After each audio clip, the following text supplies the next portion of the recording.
Mindsetters, welcome to today's Grade 12 Life Sciences show. Today we have a special revision lesson on reproduction. We have selected highlights of lessons shown earlier in the term to help you revise Term 1's work. Please post all your questions and comments on our Facebook page on facebook.com/LearnExtra or on Twitter @LearnExtra so we can help you with your revision. Don't forget to download today's show notes on learn.mindset.co.za or click on the link on our Facebook page. Now it's time to get on with our lesson. The human life cycle. Remember we said in the beginning that we need to look at that as well. Just very briefly. Obviously humans, we look at the adults first. Oops, let's take that out. And let's use that. The adults first are diploid. Remember in meiosis we spoke about diploid and haploid. So the organism diploid, multicellular organisms that are diploid, the male has testes and the female has ovaries. And in those testes and ovaries, meiosis takes place.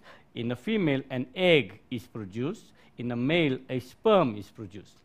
And when reproduction does take place, these two will fuse. And the process where the male sperm and the egg fuse is known as fertilization. Do not confuse that with copulation. Copulation means the male deposits sperms into the female's body. It doesn't guarantee that fertilization will take place.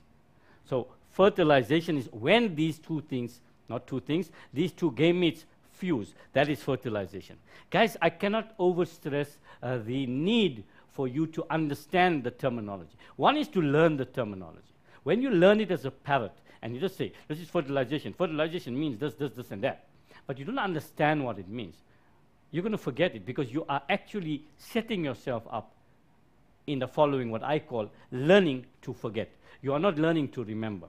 You are learning for an exam. You're learning for a test. You must learn to understand. Once you understand it, it's within you always.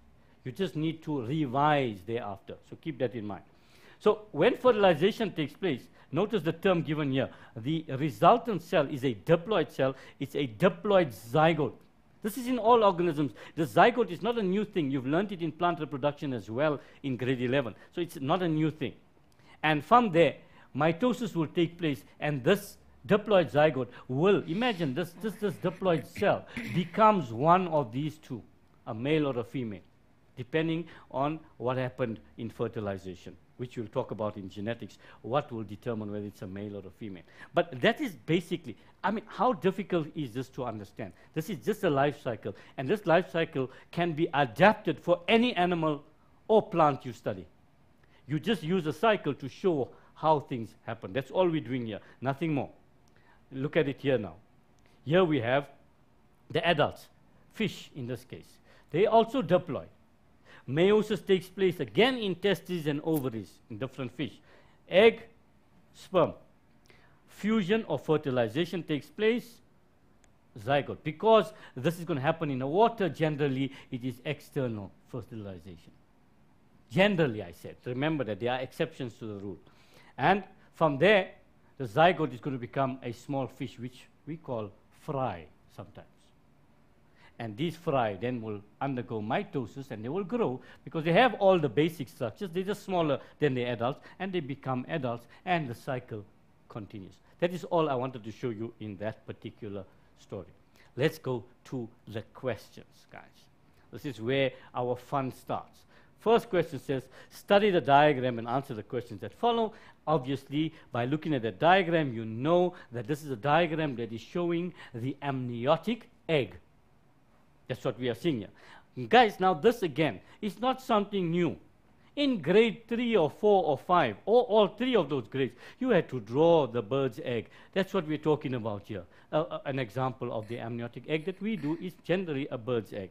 Okay? So nothing difficult about it. Remember, you need to be able to draw this. When you're drawing, remember that your lines must be solid. You do not sketch. That's sketching. When you put your pen down, you must draw a solid line. That's drawing in life science, okay? So make sure you're doing that. Also make sure that you have a caption for your drawing. This one doesn't have a caption here because they're asking you questions about it. But you must have a caption. Your label lines must not cross. Can you see there's label lines all over this diagram? But none of the label lines are crossing. Okay? And you must label those things that are prescribed in the syllabus. Good. Let's move on. Identify the membranes numbered 1, 2, and 4. Number 1, there. 2 is that one, and 4 there. Okay?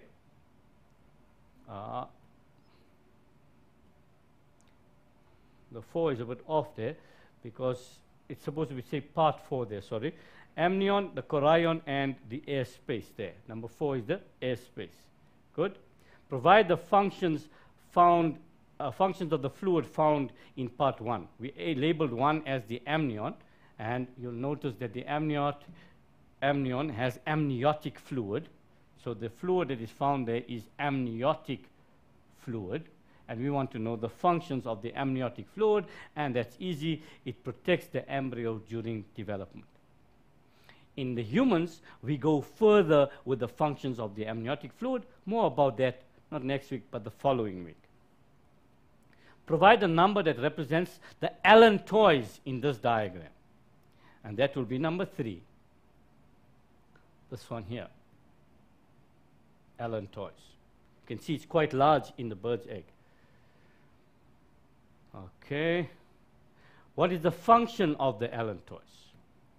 What is the function of the allantois? Remember, you've done this work before. What is the function of the allantois? Yep, that's what it is. It helps to store waste and dispose of that waste. In other words, in one word, excretion. But try and say this as it is there. Explain the differences between viviparous and oviparous embryo development. Now, when we talk about this, we must first understand these words, and we did that in a summary. Try to use just one word to, one or two words to keep in your mind the differences. And again, in viviparous, you keep live young. Right? And in oviparous, you talk about egg laying. But remember, with egg laying, there is a catch because there are 2 types of egg laying in what we call in this section. One is where the egg stays inside the body until it's ready to hatch, oviparous, and the other one is ovoviviparous. That means, hello, vivi is coming from young that are born alive, and ovo, there's an egg.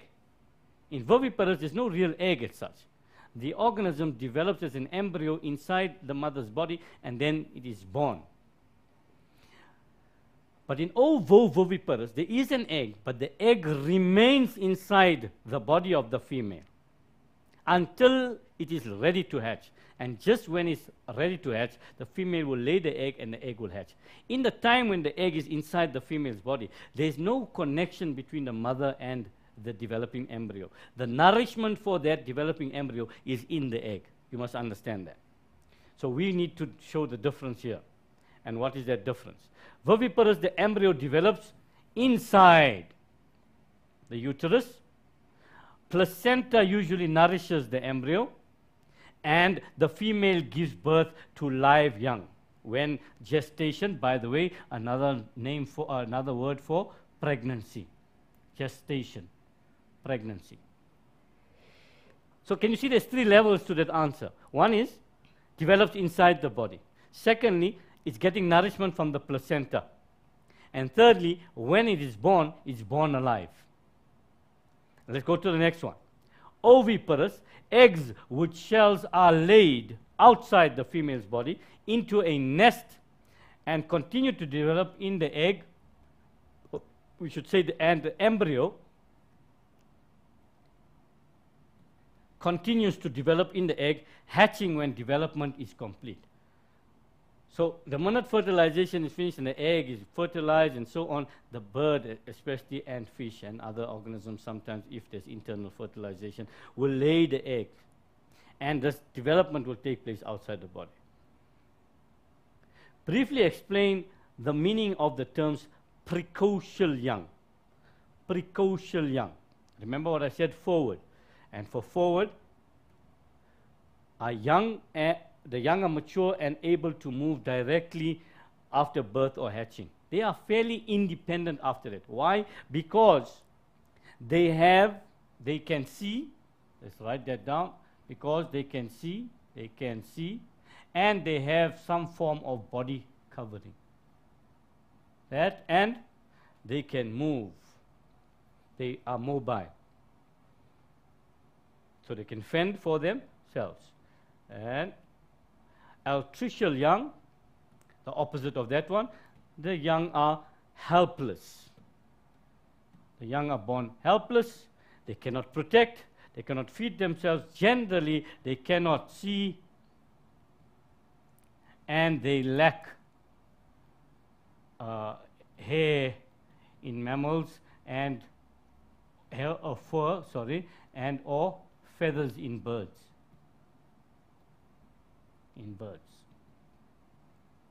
Okay? I'm hoping we're on the same page here, guys. Now, the next question says, should have said, study the diagrams below in an exam question, but I can read it. So, study the diagrams below and answer the questions that follow. So, they're giving you 4 diagrams. Here, something happening in this diagram. Let's put some other color here so we can see it. No, no good. Yeah, this one there's something happening there. That's A.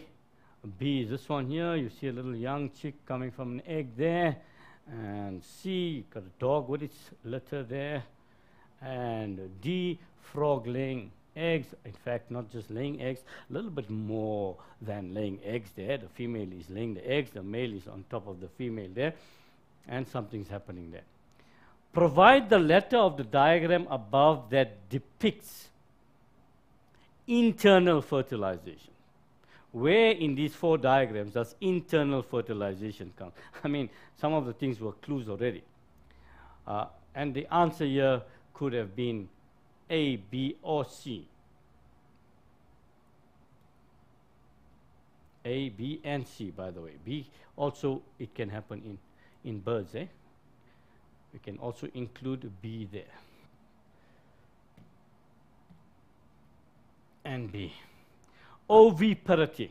That means egg is laid outside the body and the young develop from there. And that would be B or D. Altricial development. That means the young are born helpless. There, or there. Which one is it? It will be C. Yeah, the dogs. In most of these others, the young have to take care of themselves anyway because there's no parental care.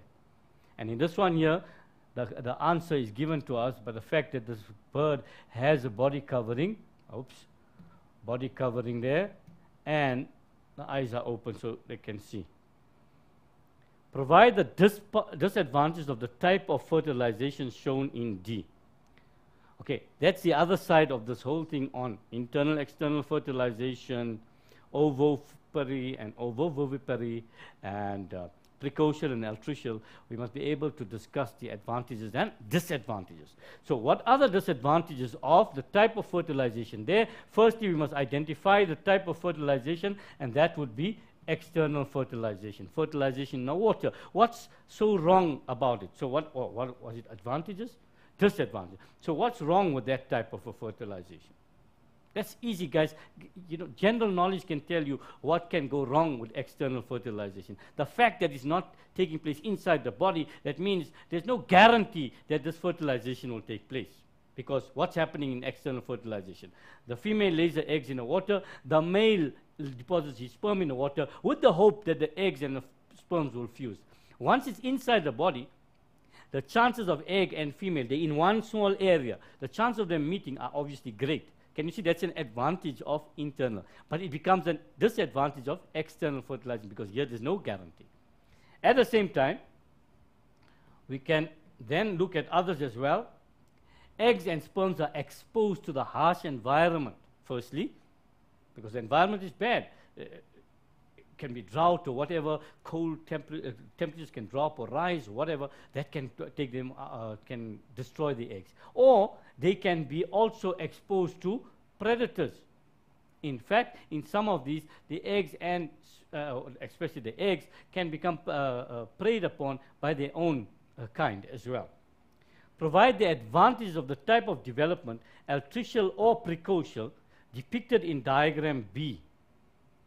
Diagram B, okay, there. First of all, in this question, you needed to identify whether this is altricial or precocial, and then you needed to take it to the level of an advantage of that type of development, whichever one it is. And there we go. Firstly, the young that are born, or hatch in this case, are relatively mature.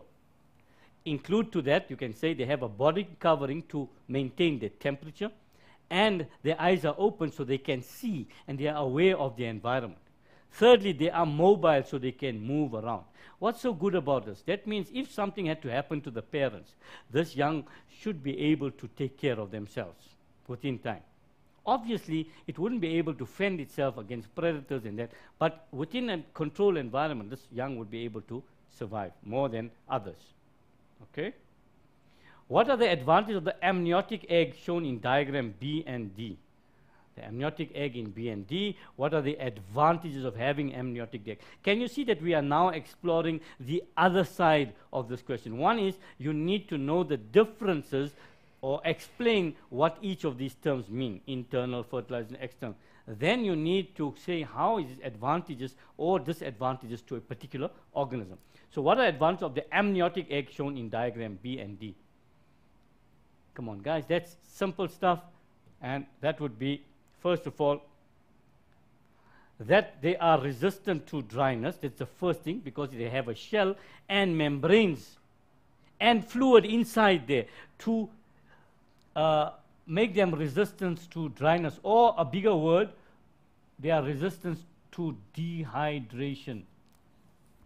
Resistant to, so they won't dry up, in other words, that's what we are saying. Okay? They are protected by a number of membranes. So apart from just being protected against dryness, they are protected from the environment as well with these different membranes. At the same time, these membranes, they have the necessary structures to help in the nourishment and excretion. The different membranes, etc., and other structures in the egg. Remember, we spoke about allantoids, we spoke about the yolk, etc. They provide nourishment. The yolk provides nourishment. Albumin provides nourishment. The excretion is taken care of by the allantoids. The chalaza holds the embryo in place. The fluid inside the amniotic, the amnion, it acts as a shock absorber, etc. All of those things can help.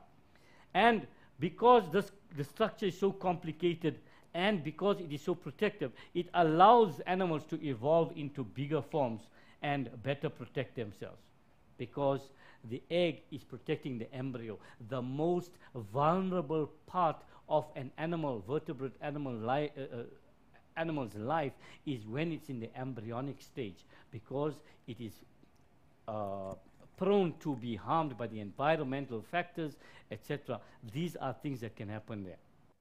Alright, Mindsetters, I hope you guys are enjoying this revision session.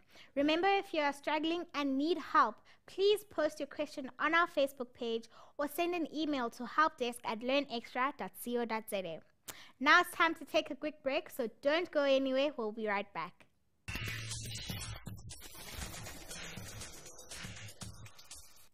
Welcome back, guys. I'm sure you've seen and heard about the Mindset Rack nomination and hope you'll get involved.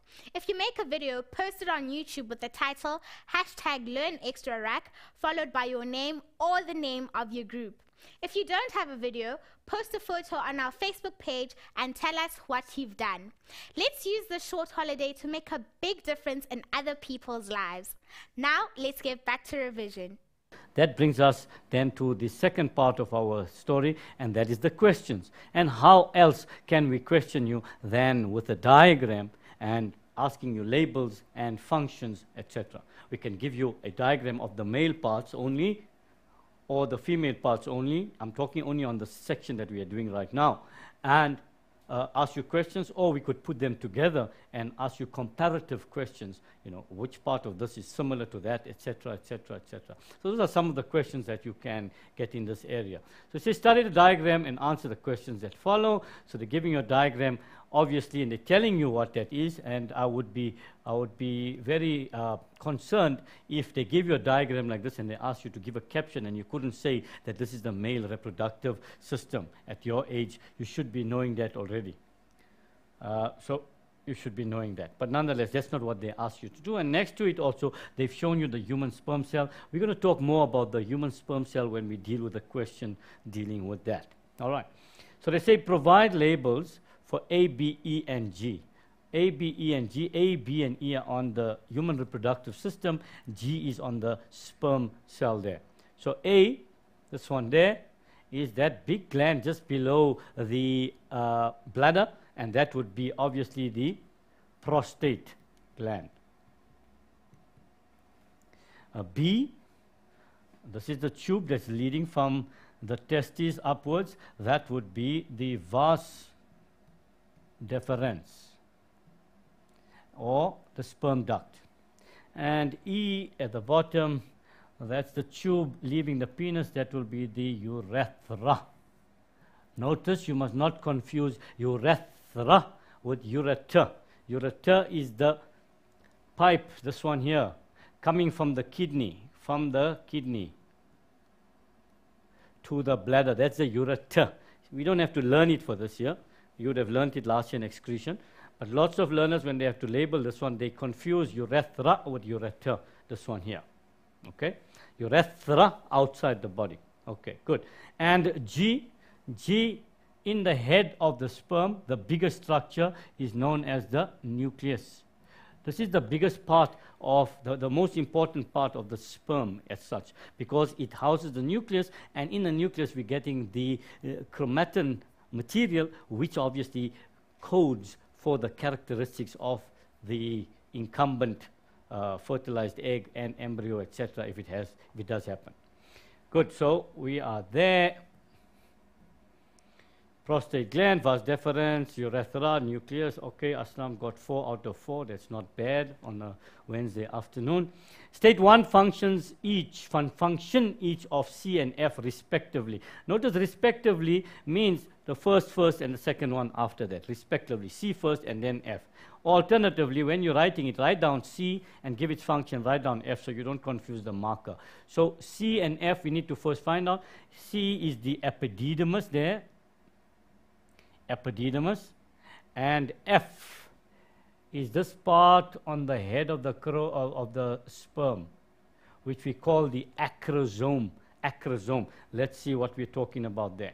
And if you learnt your work, you would know then that the epididymis stores sperm temporarily, and the acrosome secretes an enzyme called the hydrolyzing enzyme, which makes the membrane of the egg penetrable. In other words, it allows the sperm to enter the egg, or permeable to sperm, we could put. So stores the sperm, contains them to break down the cell membrane of the egg cell to make it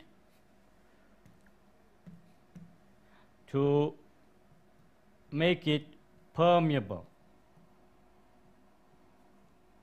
to sperm. Okay, good. State the letter and name of the part where sperm are produced. That's easy, guys. That's the easiest question there. The letter, but what it's saying? The letter and the name. Many learners in a question like this, they give either the letter or the name, not both. You're losing one of the 2 marks. In other words, you're losing 50% there. And that would obviously be D, the testes. Okay, D, the testes, or more specifically, it would be the seminiferous tubules of the testes. Okay, but in this diagram, only the testes was labeled. Explain why it is necessary for part D to hang outside the body of the male. In other words, why must the testes hang outside? There's the scrotum there. There's the scrotum there. That one there, the bag. It's keeping the testes outside the body. Why is it necessary for that to happen? And the answer is simple. It's got to do with temperature. It keeps the testes at a temperature that is about 3 degrees lower than body temperature. Sperm production requires temperatures that are slightly lower than body temperature. So by the fact that the testes are kept outside the body, it is easy to keep the temperature of the testes slightly lower than body temperature, and therefore the sperms can survive. Name the following. The cells that secrete a male sex hormone, or the male sex hormone, that would be the interstitial cells or the cells of Leydig. It's not required in the syllabus, fortunately for you. You don't have to know the names of these cells. However, the next one you have to know, name the hormone that stimulates the development of secondary sexual characteristics in males. That would be, obviously, testosterone. And predict what would happen if label B is blocked for some reason. If part label B is blocked here. Let's say we had to block part label. If we only had to block label B, then obviously nothing would have happened, Looney.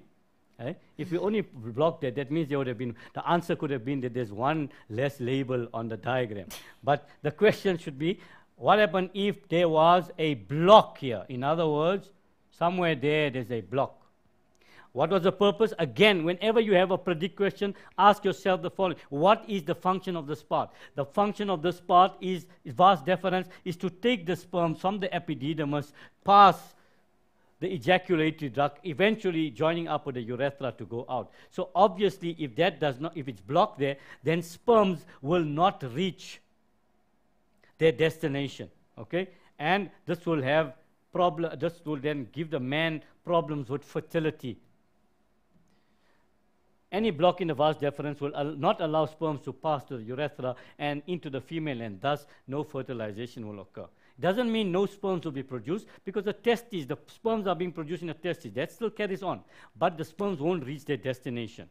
That's what we are saying there. Good? Okay, and one question on the female. The following question, the diagram below shows the female reproduction. Study the diagram, which we have just done just now, and label structures A, B, and C. A, that one, fallopian tube. B, obviously the ovary. And C, here we could talk of the vagina.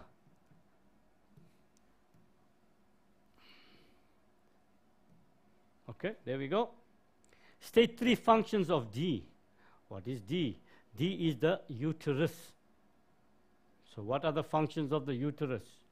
First of all, it encloses and protects the developing embryo or fetus.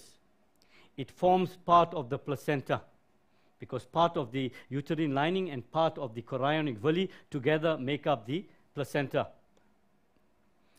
which obviously then provides nourishment and gaseous exchange and excretion to the embryo. In other words, it's via this placenta, and which we will talk about next week, it's via this placenta that nutrition, sorry about that, nutrition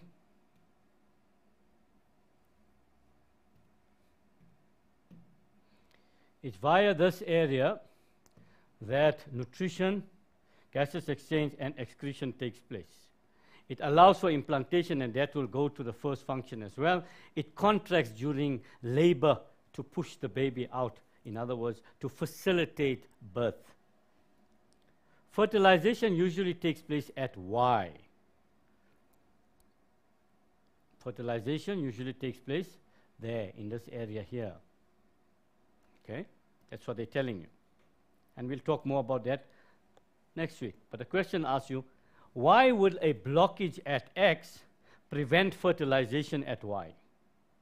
Oops. So a blockage at X, there. Why will this prevent fertilization from taking place? Easy, just similar to what we spoke about in the male parts.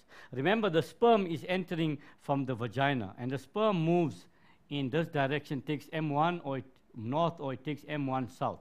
Okay? And M1. Okay, so it can be fertilizing an egg around there or around here. Okay, so if there's a block here, that means the sperm won't go past. At the same time, the egg, it is released and it takes the slipstream here into the fallopian tube, and it moves up that way. The reason for this, by the way, sperm and egg move in opposite direction. The chances of them meeting are much greater. Imagine if the sperm and the egg were moving in the same direction. Hey, I want to catch you, egg. I want to catch you, egg. May not ever happen. If the sperm is slow, you snooze, you lose. Okay. Now, in this way, they are bound to meet even by accident. And many accidents have resulted in bigger things after that, okay? We'll talk about that next week. All right. So, obviously, then, there won't be fertilization taking place there. And that's why. Because the egg and the sperm would not be able to meet. And while we're doing that, not necessarily lead to infertility. At the same time, does it mean that this woman will never be fertile because of that blockage? No. Why? Because she has 2 ovaries. So while this one is blocked, the M1 north, M1 south is still open. While there's a traffic jam on this side, they have cleared up the debris and everything can move smoothly. So the egg can come up this way and a little spermicide may be swimming that way and they can meet there and fertilization can still take place. Remember, by the way, Looney, what happens in a woman, every month, one of these 2 ovaries will release an egg. So if this month is the left, next month will be the right. And so on, these 2 ovaries will alternate with each other. So notice, these questions are not that higher level order. They're simply checking whether you understand what happens there. That's all. It's not like it's need to be a rocket scientist to answer that. So the sperms will be prevented from reaching the ovum, prevents the ovum from traveling along the fallopian tube, and therefore it will stop fertilization at that point. It doesn't lead to infertility. It stops fertilization at that point. Okay? Why does it not necessarily lead to infertility? Because the egg produced in the other ovary can still be fertilized in the other fallopian tube. Good. Question 3, draw diagrams to illustrate the differences between a human sperm and an ovum. Now, before we talk about these diagrams, I want to just tell you how, first of all, what I added on. Remember at the beginning of the show, I added on that production of sperm and egg. We talk about gametogenesis.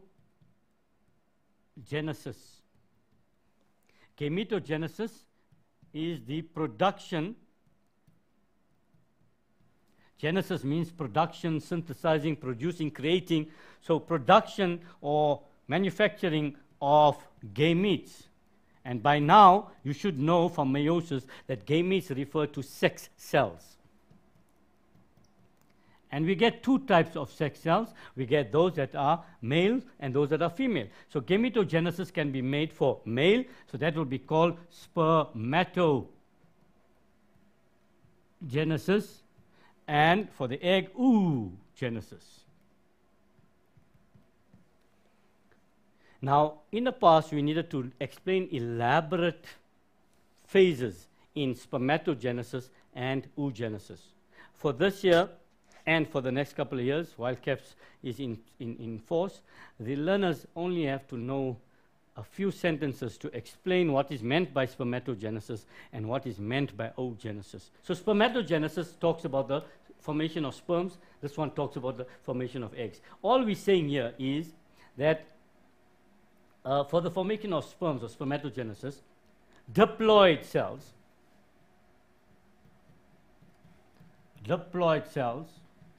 in the seminiferous tubules of the testes divide by meiosis to form haploid sperm.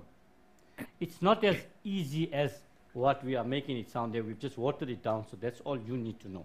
The diploid cells in the seminiferous tubules divide by meiosis to form haploid sperm. With the egg, on the other hand, it's again, we start with the same sentence. The sentence stays the same. Diploid cells in the germinal epithelial in the ovary divide by meiosis to form ova. I'm sure you've seen the walk together photo on our page. Please post a caption and like the captions that you think are best. The 3 captions with the most likes will each win a pair of tummy tackies. We'll post the winners on Friday, so get to liking and get all your friends to like too. Now it's time to take a break, so don't go away. We'll be right back.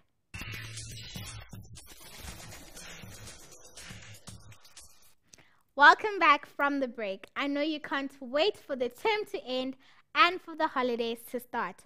This year we bring you revision sessions from Term 1 from the 28th of March till the 6th of April.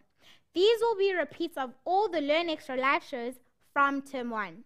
These programs will run from 9 a.m. in the morning till 7 p.m. at night. Go to our website learn.mindset.co.za for all the details. But for now, let's get back to the revision. Question 1, question time, guys. Now this is where the fun actually kicks in. And remember, it's not about the answers, the right and the wrong answers.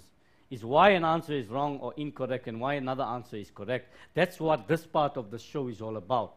When we discuss this, this must add meat to that summary that we just spoke about. Huh? This is how you're going to get tested. One is you're learning about menstrual cycle. Now we're talking about if you're going to get tested, how will you be tested? So this is where we need to know. We must know where the end line is. So this is study diagram below showing the sequence of events of the development of an ovum in a 28-day cycle. In a 28-day cycle. There's a repeat there. Sorry about it, guys. Okay. So first and foremost, if I had to ask you what cycle is this that we are talking about then? If they're showing you an ovary in a 28-day cycle, what cycle is this? Is it the menstrual cycle? Is it the ovarian cycle? Or is it the uterine cycle? It's obviously the ovarian cycle because the menstrual cycle is made up of the ovarian cycle and the uterine cycle. And the uterine cycle is the cycle that takes place in the uterus. Here we are talking about a cycle that's taking place within the ovary. So this is the ovarian cycle. In a diagram, again, just in one diagram, the whole of the ovarian cycle. Huh? Good. So they say, look at the diagram and identify the follicle labeled A. We need to find that follicle. Okay, can we see that A, the follicle labeled A, is a large follicle and there's a structure there that seems to be well formed already.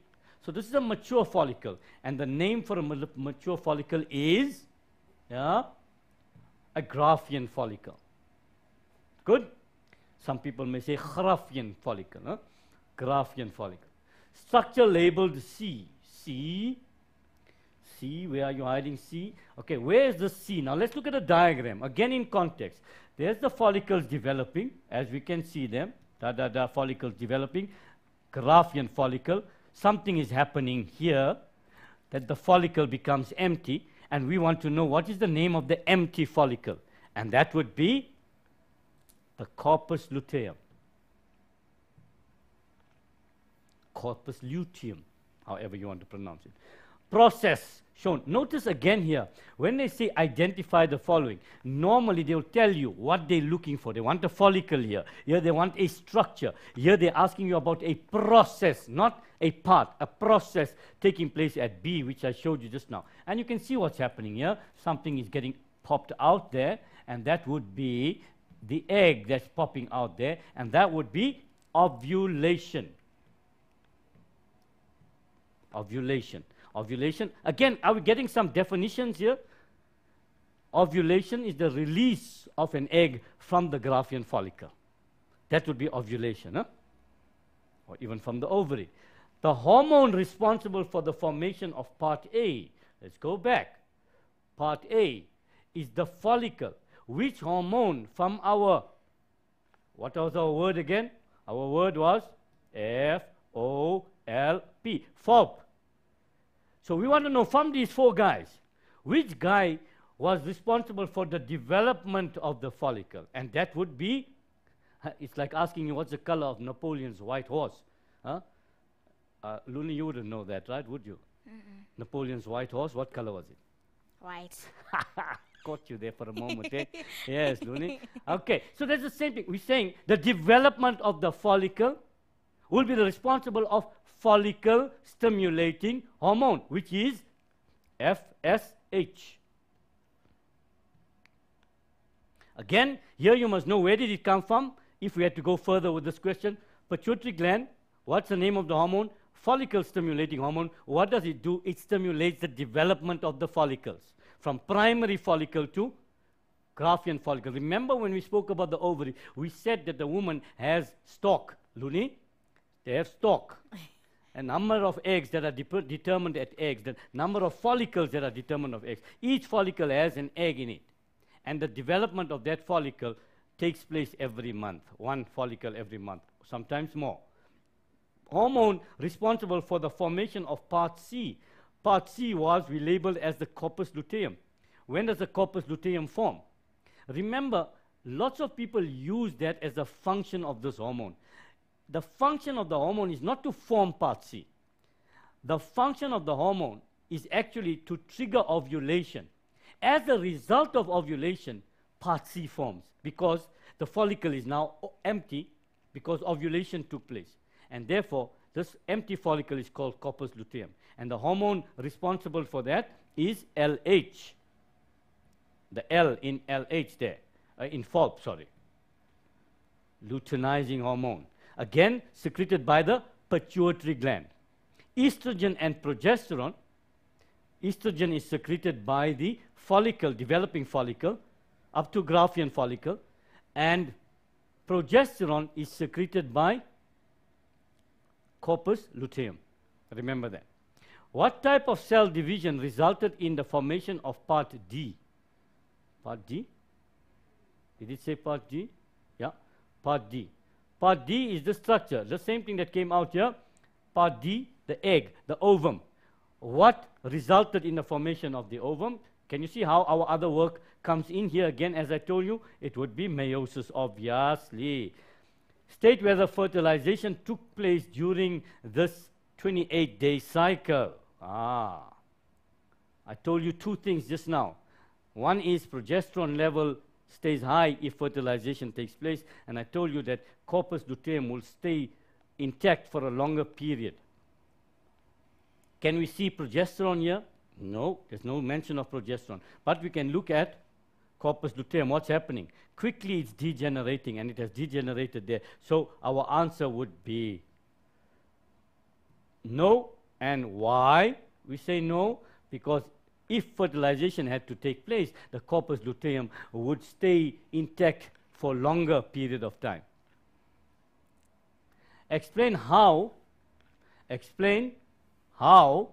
and why the production of FSH is inhibited when fertilization takes place. This now is tackling our negative feedback mechanism that we were talking about earlier in our introduction.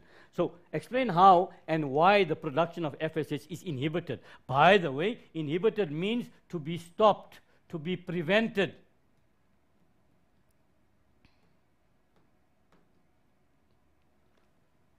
First, we must understand the English, yeah?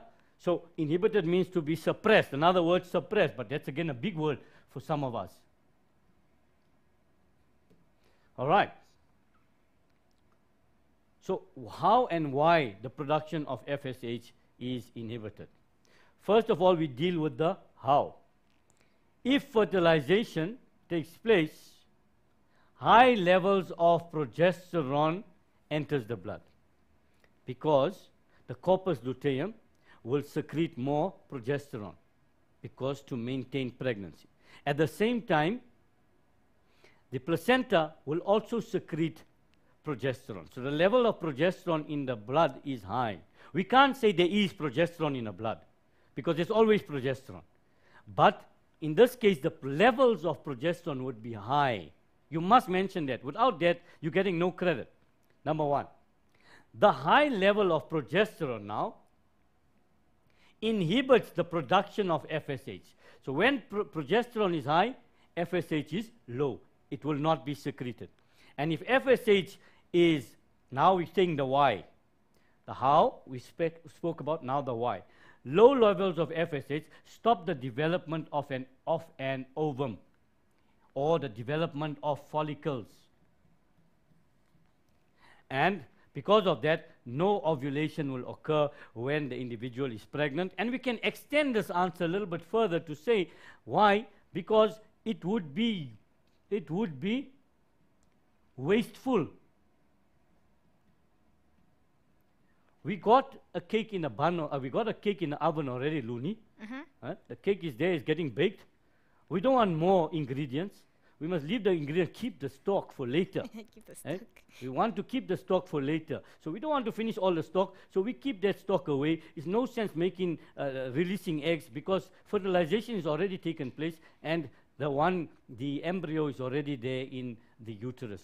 So this is why, the how and the why. Are we happy, guys? I'm hoping we are. Good. The next question is a graph question. The graph below shows the level of hormones estrogen and progesterone in a pregnant woman's blood. Okay? Levels of estrogen and progesterone in blood over time. The levels of the hormone, arbitrary units. Remember, they must give the units there, not in the heading. And time. Days. Again here, let's look at a little bit on the graph. Independent variable is time, because time we're changing. We looking at on different, we choosing the different days on which to check this levels of these hormones. But we cannot determine on any day what the level is going to be. So this is the dependent variable. We don't expect you to write here dependent variable. We need the title of that dependent variable. And notice our units, 5, 10, 15, 20, 25. So our scale is reasonable. Okay, and the same this way, 2, 4, 6, 8, 10. We can't start here with 4. This must be 4, and this will be 10, and this must be 24. Doesn't make sense, because on a ruler, you won't see that type of thing. You must have a scale in which you're doing. So they must be equidistant apart, and they must measure the same equidistant apart. Okay, so let's take that away from there. So we've read the graph itself. The first question is an analysis question, asking you to look at the graph and answer a question. When are the levels of estrogen and progesterone are the same? Obvious, if they're going to be the same, they must cross somewhere, isn't it? And they are only crossing at one point, and that is around there. So if you take a line and we come down there, we're coming to that area there. So we're looking at plus minus day 17. Just after day 17, closer to 18. My line could be a little bit crooked there, all right? How much estrogen is in the blood on day 14? Again, analysis. Now you go, this one here, we saw when they were the same and we came down. Now we go to day 14 and we're going to go up. Must first get some ink. Up there, and we're going to go down across this way here. So it's going to be actually, if you take your ruler, it's going to be halfway along the line there, between 30 and 35, and therefore your answer would be 32,5 arbitrary units. 32,5 arbitrary units. 32,5 arbitrary units, right? 32,5 arbitrary units. Notice you will be given units in other graphs. You must write that unit down. Sometimes you get a mark for the figure and one for the unit. So even if you get the wrong unit, the figure, you're going to get 1 mark there for that. What evidence from the graph shows that the ovum was fertilized? Different from the first one, eh? The first one asked, did fertilization occur? Now here they're telling you, fertilization has taken place. What evidence in the graph shows that? Go back, and what can we see at the end of the cycle? We are seeing that progesterone level is remaining high. Can you see? It's not coming down. If a woman is not pregnant, by the time we're between 24, 25, all that days, till 28, progesterone level up to 28 will come right down as close to the bottom as possible, but it's not coming down there. So let's see what we are saying. The level of progesterone remains high at the end of the cycle. Name another hormone not shown in the graph that also spikes. Another word, spikes. Spikes means rises, peaks around day 14, and that has to be, that's a straightforward recall question, it has to be LH. State the source, not tomato sauce, the SOURCE, source, and function of the hormone mentioned in 2.4. It would be, LH comes from the pituitary gland, source, and its job is to stimulate ovulation. And by the way, when ovulation takes place, the Graphene follicle becomes the corpus luteum. It's not the primary function. The primary function is to stimulate ovulation. The diagram below shows the circulation of blood in the wall of the uterus of a pregnant woman. The arrows indicate the direction of flow of blood. Important because you can't see red and blue and artery and vein and so on. They're showing you A, the blood vessel A, is flowing that way. B, C, sorry. Yeah, C, am I right? No, B, I have to look at this carefully now. Sorry, it's B, the A is the whole thing there. So that's not the issue. B is that one there, it's going that way. C is that vessel and it's going that way there. Okay, so C is going towards the right in this diagram and B is going towards the left in this diagram. Good? Label structures A and D. A is this whole thing. It's not pointing to any of these two lines. Okay? And D is this area here. A would be the umbilical cord and D would be the placenta. Which blood vessels, B, C, E, or F, carries the following? B, C, E, or F. There's all those blood vessels there. Carries the following. Food to the fetus. Now remember, this diagram is telling you feed to the fetus is this way. So food to the fetus would have to be B. As I told you, the blood vessel B is flowing this way towards the fetus. And blood from the mother would be E. From the mother towards the placenta there.